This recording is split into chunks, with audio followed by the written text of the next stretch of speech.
بسم اللہ الرحمن الرحیم. لمس اکسیر ایپیسوڈ 17 پارٹ 2. اور ناول شروع کرنے سے پہلے میں آپ سے ایک بات کرنا چاہتی ہوں. I am extremely sorry. اس کا جو پارٹ 1 میں نے ریکارڈ کیا وہ بہت گندا.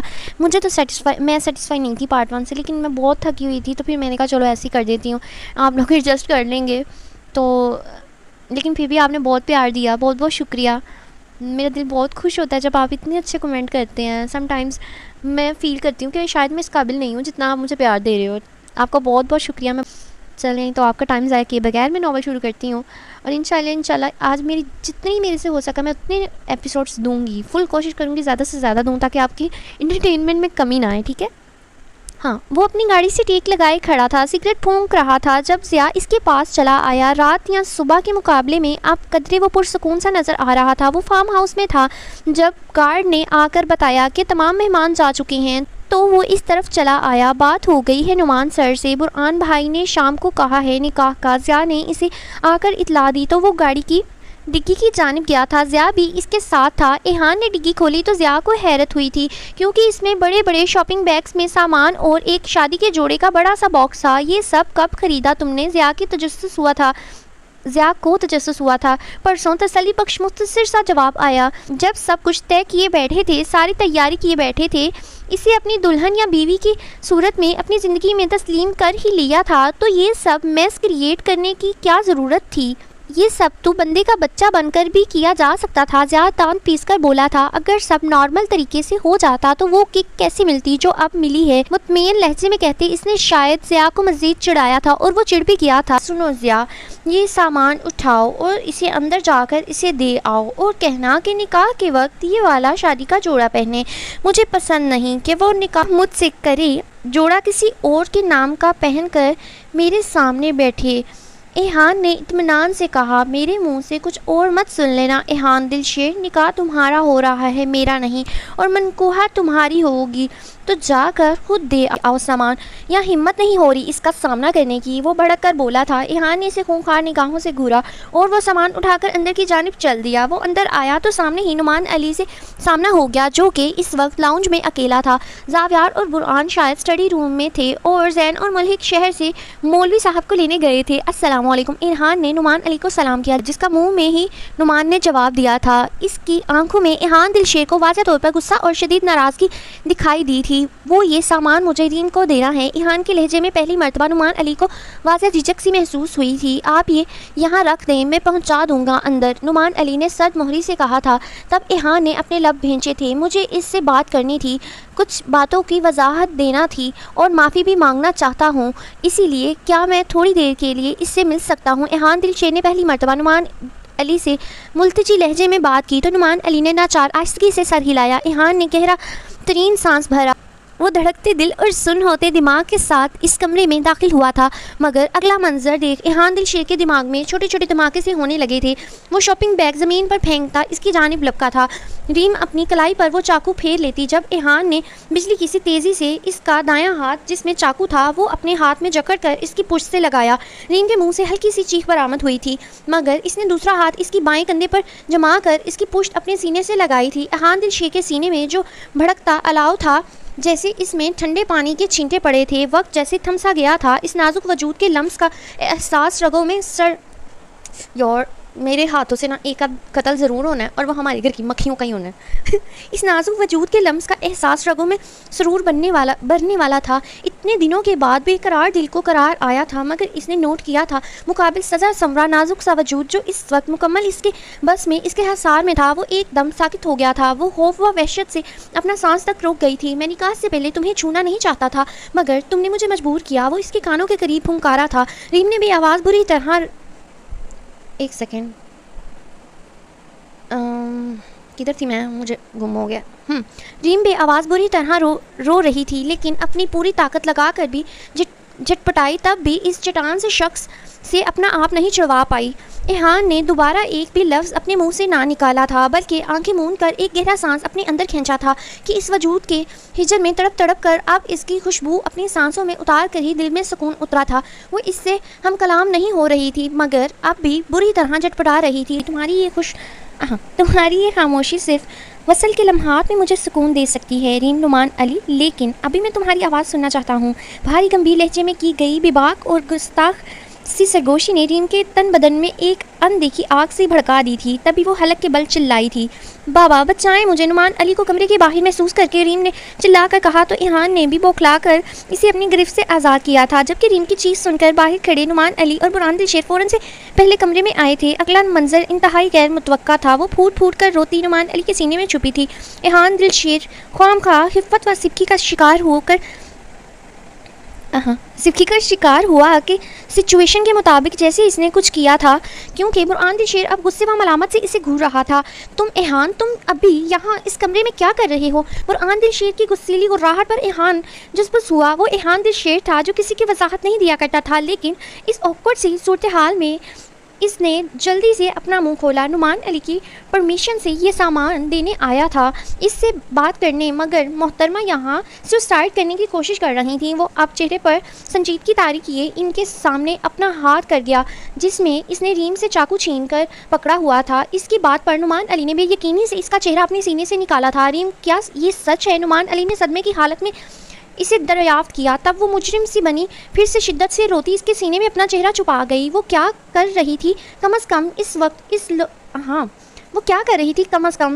اس وقت ان لوگوں کے سامنے اپنے بابا کو وضاحت نہیں دے سکتی تھی، تبھی پھر سے اپنا چہرہ چھپا لیا۔ مجھے اپنی بچی سے یہ امید نہیں تھی ریم۔ نعمان علی کا لہجہ شکوہ بھرا تھا۔ ریم کا ہچکیاں لیتا وجود مزید بکھرنے لگا، جبکہ ایحان دلشیر کی نگاہیں اس پر سے ہٹ نہیں رہی تھیں۔ اب یہ نکاح ابھی اور اسی وقت ہوگا بھائی، میں مزید ویٹ نہیں کرنا چاہتا۔ زین کا میسج آیا، وہ لوگ پہنچ گئے ہیں۔ بیوٹیشین بھی ڈرائنگ روم میں موجود ہے، وہ کہتا فی الحال بڑی مشکل سے اس پر سے نگاہیں ہٹا کر برہان دلشیر کو شادی کے جوڑے والے باکس کی جانب اشارہ کرتا کمرے سے فوراً باہر نکل گیا۔ نعمان علی، اس شادی کی تمام ذمہ داری اب بھی ادھر لکھا ہوا کیری ہے، میں یہی پڑھ لوں گی کیونکہ یہ ادھر یہی لکھا اور میں کچھ اور اس کسی کا اب سمجھ نہیں آ رہی کیا کروں۔ اس شادی کی تمام ذمہ داری اب بھی کیری ہے، مگر اس وقت ایک ریکویسٹ ہے کہ اس نکاح پر گڑیا ہمارا لایا ہوا نکاح کا جوڑا پہنے۔ ابھی وہ بول ہی رہا تھا کہ ایک اسٹائلش سی لڑکی کمرے میں داخل ہوئی تھی اور آ کر زمین پر پڑا باکس اٹھایا۔ گڑیا کو جلدی سے تیار کر کے باہر لے آؤ، برہان دلشیر کہتا کمرے سے باہر نکل گیا تھا۔ ریم نعمان نے اس کی پشت تھپ تھپائی تو وہ اپنے سینے پر بھاری چٹان رکھتی اپنی آنسو پونچھتی اپنے بابا سے الگ ہوئی۔ نعمان علی اس کے سر پر ہاتھ رکھ کر نم نگاہیں لیے کمرے سے باہر نکل گیا۔ میم آپ فیس واش کر کے یہ لہنگا پہن لیں، میں آپ کا زیادہ وقت نہیں لوں گی، بیوٹیشین نے مخصوص پروفیشنل لہجے میں مسکرا کر اس سے کہا تھا۔ تب وہ دانتوں تلے اپنے لب کچلتی اس سے وہ باکس پکڑ کر واش روم میں چلی گئی۔ بیوٹیشین جا چکی تھی، وہ پھر سے ایک مرتبہ بلیڈ ریڈ لہنگے میں پور سجی بیٹھی تھی، مگر اب کی بار اس نے ایک نظر بھی اٹھا کر خود کو آئینے میں نہیں دیکھا تھا۔ بیوٹیشین نے لہنگے کے ساتھ والے دوپٹے کو اس کے سر پر سیٹ کیا تھا، جبکہ باریک گولڈن فینسی دوپٹے سے اس کا چہرہ گھونگھٹ میں چھپا دیا تھا۔ اسے نہیں پتا تھا کہ اب وہ کیسی دکھ رہی ہے، وہ خود کو دیکھنا چاہتی بھی نہیں تھی۔ ایک ہی دن میں دو بار دلہن بننے کا اعزاز بھی اسے ہی حاصل ہوا تھا۔ اس شخص نے اس کا کیا خوب تماشا بنایا تھا۔ وہ اب بھی وہاں پتھر کا بت بنے بیٹھی تھی، سوچنے سمجھنے کی صلاحیت جیسے مفقود ہو چکی تھی، دل میں کوئی احساس کوئی جذبہ موجود نہیں تھا۔ وہ اس وقت اتنی خالی ذہنی کا شکار تھی کہ کب اس کے بابا کب نکاح شروع ہوا، میں نے لائن چھوڑ دی ہے، کب اس کے بابا کمرے میں آئے، کب لے کر جا کر اسے باہر لاؤنج میں بٹھایا، کب نکاح شروع ہوا، اور جب اس نے ایحان دلشیر کو اپنی زندگی اور اپنے تمام تر حقوق سونپ دیے، اسے پتہ ہی نہیں چلا۔ ایجاب لکھا ہے، ایجاب و قبول کا مرحلہ طے پایا گیا تھا۔ ایحان دلشیر مسرور سا سب کے گلے لگتا مبارکباد وصول کر رہا تھا۔ وہ برسوں بعد خود سے برہان دلشیر کے سینے سے لگا تھا۔ تھینکس بھائی، دھیمے سروں کی اس کی سرگوشی سے برہان دلشیر کے چہرے پر مسرور کنسی مسکراہٹ رقص کرنے لگی تھی، مگر رکستی بھی ابھی اور اسی وقت۔ ایحان نے پیچھے ہٹتے آنکھ ونگ کرتے برہان دلشیر سے ایک اور فرمائش کی تو برہان اسے گھور کر رہ گیا۔ ریم ملازمہ کے ہمراہ اپنے کمرے میں آ گئی تھی۔ کچھ ہی دیر میں وہ کھانا لے آئی، مگر اس نے ٹرے کی جانب دیکھا تک نہیں تھا۔ تھکاوٹ جیسے روح میں اتر آئی تھی، بھیگی سرخ آنکھیں لیے اس نے صوفے کی بیک پر اپنا سر ٹکا دیا۔ دن کی بھاگ دوڑ میں لنچ بھی کافی لیٹ ہو گیا تھا، تبھی اب وہ خوشگوار ماحول میں لنچ کرنے لگے تھے۔ کھانے کے بعد برہان دلشیر نے نعمان سے رخصتی کی بات کی تھی۔ تب صحیح معنوں میں نعمان علی پریشان ہوا تھا، لیکن برہان سر، نعمان علی میں اچھی طرح جانتا ہوں تم نے آج رخصتی پلان نہیں کی تھی، ریم کے پیپرز کے بعد رخصتی ہونا تھی، مگر اب اس کا نکاح ایحان سے ہوا ہے، دونوں میں بہت ساری مس انڈرسٹینڈنگ ہے، بہت ساری ناراضگی ہیں جنہیں انہیں خود ہی آپس میں مل بیٹھ کر دور کرنا ہے، اور یہ تو تب ہی ممکن ہے جب دونوں ایک دوسرے کے پاس رہیں گے، ایک دوسرے کے ساتھ رہیں گے۔ ہمیں انہیں وقت دینا ہے، ایک دوسرے کے قریب لانا ہے۔ تب میں وعدہ کرتا ہوں کہ سب کچھ ٹھیک ہونے کے بعد بہت دھوم دھام سے ان کی رخصتی ادا کریں گے، رخصتی بھی اور ریسیپشن بھی۔ لیکن ابھی یہ رخصتی ناگزیر ہے۔ برہان دلشیر کا لہجہ دو ٹوک تھا۔ بیٹی نکاح کے بعد ہی پرائی ہو جاتی ہے، بیٹی نکاح کے بعد ہی پرائی ہو گئی تھی، بیٹی نکاح کے بعد ہی پرائی ہو گئی تھی، حقدار بدل گئے تھے۔ اب پہلے جیسا حق کہاں رہا تھا کہ انکار کر پاتا۔ تبھی جسم و جاں میں ایک اندیکھی تھکاوٹ نے جیسے بسیرا کر لیا۔ وہ شکستہ قدموں سے ریم کے پاس آیا تھا، اپنے بابا کی آہٹ محسوس کر کے وہ سیدھی ہو کر بیٹھی تھی۔ بابا، مہمان چلے گئے، میں چینج کرنا چاہتی ہوں اور کھانا آپ کے ساتھ ہی کھاؤں گی۔ جانتی ہوں اس ساری بھاگ دوڑ میں آپ نے کبھی بھی ڈھنگ سے نہیں کھایا ہوگا۔ وہ اپنے بابا کے سامنے خود پر بے حسی کی چادر اوڑھے اپنے کانوں سے بھاری آویزیں اتارنا چاہتی تھی، مگر پھر نعمان علی کی اگلی بات نے اس کے سر پر دھماکہ کیا۔ بیٹا، یہ چادر اوڑھ لو، رخصتی کا وقت ہو گیا ہے۔ نعمان علی کی مدھم سی آواز۔ ریم نے پھٹی پھٹی آنکھوں سے اپنے بابا کو دیکھا۔ پر بابا، رخصتی پیپرز کے بعد الفاظ پھنس پھنس کر زبان سے ادا ہوئے۔ ریم کو لگا اس پر بابا، رخصتی پیپرز کے بعد الفاظ پھنس پھنس کر زبان سے ادا ہوئے۔ ریم کو لگا اس نئے حکم نامے پر اس کی روح جسم سے پرواز کر جائے گی۔ میری بچی، بحث مت کرو، پیپرز وہاں سے آسانی سے دیے جا سکتے ہیں، اور بھی ادھر میں آنا ہے، میں مسنگ ہے، اور میں بھی ملنے آتا رہوں گا۔ نعمان علی نے کہتے اس کے سر پر شال اڑا دی۔ وہ اب پھر سے بے آواز آنسو بہاتی زور زور سے نفی میں سر ہلا رہی تھی، مگر نعمان علی نے جیسے اپنے کلیجے پر پتھر رکھ لیا تھا اور اسے سہارا دیے باہر لایا۔ بابا، ریم نے سسکتے نعمان علی کی قمیض مٹھیوں میں دبوچی، مگر وہ اس کی پشت سے ہلاتا اسے لاؤن سے باہر گاڑی تک لایا تھا۔ مگر نعمان علی کی اپنی بھی آنکھیں بھیگی ہوئی تھیں۔ گاڑی کے پاس وہ ہچکیوں سے روتی اپنے بابا سے لپٹ گئی تھی۔ وہ لوگ سب گاڑی کے آس پاس کھڑے تھے۔ ایہان دلشیر نے وہ لرزتا کامتا ہچکیاں لیتا وجود دیکھا۔ نعمان نے اسے خود سے الگ کیا۔ ایہان پوری طرح اس کی جانب متوجہ ہوا اور نعمان علی کی مشکل آسان کرتے آگے بڑھا۔ نرمی سے اس کی کمر کے گرد ایک بازو حمائل کیا تھا۔ نعمان علی نے نرمی سے اپنی قمیض اس کے ہاتھوں سے چھڑائی۔ ایہان نے اسے سہارا دے کر گاڑی کی بیک سیٹ پر بٹھایا کہ اس وقت اس نازک وجود کی حالت ایسی تھی کہ اسے وہ اپنے سنگ فرنٹ سیٹ پر بٹھانے والا چونچلا نہیں اٹھا سکتا تھا۔ ڈرائیونگ سیٹ ضیاء نے سنبھالی تھی اور زین اس کے ساتھ والی سیٹ پر تھا۔ بڑی شان سے ان کی گاڑی فارم ہاؤس سے نکلی تھی۔ شام کے سائے گہرے ہوئے تھے جب ان کی گاڑی ایہان مینشن کے پورچ میں رکی تھی۔ برہان اور زاویار کو ایمرجنسی کال پر یہاں سے جانا پڑا تھا۔ ضیاء، زین اور ملحق گاڑی سے اتر کر انہیں تنہائی دینے ڈرائنگ روم میں چلے گئے تھے۔ ایہان گاڑی میں اب پوری طرح اس کی جانب گھوم کر اس کی طرف متوجہ ہوا تھا، جو لمبے سے گھونگھٹ میں لہنگے کے ساتھ کا فینسی دوپٹہ اپنی مٹھیوں میں دبوچ کر ساکت ہوئی بیٹھی تھی۔ ایہان نے ابھی اس کا چہرہ نہیں دیکھا تھا۔ وہ گہری سانس بھرتے گاڑی سے اترا، جب سے اس سے ایک نیا بندہ تھا، جیسے دل و جاں کی کایا ہی پلٹ گئی تھی۔ تمام غم و غصہ، طیش، اشتعال دودھ میں اٹھتے ابال کی طرح اب بیٹھ چکا تھا۔ وہ پرسکون تھا۔ اس کی جانب کا گاڑی کا دروازہ کھول کر نرمی سے اس کا ہاتھ تھاما اور اسے گاڑی سے باہر نکالا۔ وہ کسی بے جان سی گڑیا کی طرح اس کے ذرا سے زور لگانے پر اس کے ساتھ کھینچتی چلی آئی تھی۔ سرشاری کے عالم میں اس کا ہاتھ تھامے وہ اسی لیے اندر لاؤنج میں داخل ہوا تھا۔ ویٹ، مجھے ایسے لگا اس کو گود میں اٹھائے گا، لیکن امیجینیشنس بھی تو کچھ ہوتی ہیں نا یار۔ وہ کسی روبوٹ کی طرح بیہیو کر رہی تھی۔ ابھی وہ بڑھتی گاڑی ایک سیکنڈ بیہیو کری تھی۔ ابھی وہ اسے چھونا بھی نہیں چاہتا تھا۔ تمام حساب کتاب رات کے لیے بچا رکھے تھے۔ ایہان نے اسے لاؤنج کے صوفے پر بٹھایا۔ اندر روم میں جا کر تھوڑی دیر آرام کر لو، میں اپنے دوستوں کے ساتھ ہوں۔ یہ لوگ کھانے اور مسحری وغیرہ کا انتظام کرنا چاہتے ہیں۔ اگر کسی چیز کی ضرورت ہوئی تو میٹ کو بول دینا، وہ سنجیدگی سے کہہ رہا تھا۔ چہرہ اب بھی نہیں دیکھا کہ چاند گھونگھٹ میں چھپا ہوا تھا، اسی لیے اس کے تاثرات نہیں دیکھ پایا۔ یوں بھی وہ ابھی اس کا چہرہ دیکھ کر خود سے اختیار نہیں کھونا چاہتا تھا، اس لیے خاموشی سے باہر چلا گیا۔ وہ بلڈ ہمیشہ میں بلیک سے ہو جاتا ہے۔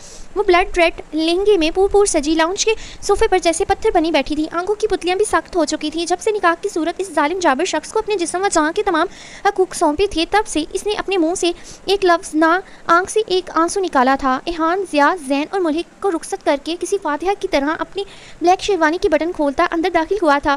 جسٹ امیجن، میں تو امیجن کر رہی ہوں جب وہ آ رہا ہے۔ اچھا، بٹن کھولتا اندر داخل